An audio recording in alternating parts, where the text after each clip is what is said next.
اور یہ ایسے لوگ ہیں کہ جب کوئی برائی کر بیٹھتے ہیں یا اپنی جانوں پر ظلم کر بیٹھتے ہیں تو اللہ کا ذکر کرتے ہیں، پھر اپنے گناہوں کی معافی مانگتے ہیں، اور اللہ کے سوا گناہوں کی بخشش کون کرتا ہے؟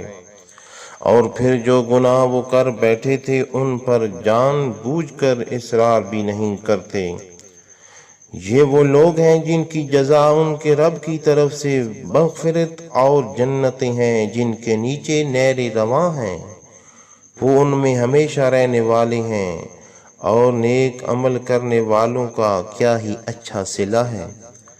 تم سے پہلے گزشتہ امتوں کے لیے قانون قدرت کے بہت سے ضابطے گزر چکے ہیں، سو تم زمین میں چلا پھرا کرو اور دیکھا کرو کہ جھٹلانے والوں کا کیا انجام ہوا۔ یہ قرآن لوگوں کے لیے واضح بیان ہے اور ہدایت ہے، اور پرہیزگاروں کے لیے نصیحت ہے۔ اور تم ہمت نہ ہارو اور نہ غم کرو، اور تم ہی غالب آؤ گے اگر تم کامل ایمان رکھتے ہو۔ اگر تمہیں اب کوئی زخم لگا ہے تو یاد رکھو کہ ان لوگوں کو بھی اسی طرح کا زخم لگ چکا ہے،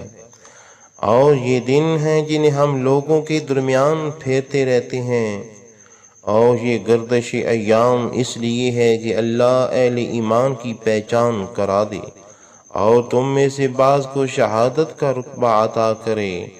اور اللہ ظالموں کو پسند نہیں کرتا۔ اور یہ اس لیے بھی ہے کہ اللہ ایمان والوں کو مزید نکھار دے، یعنی پاک و صاف کر دے اور کافروں کو مٹا دے۔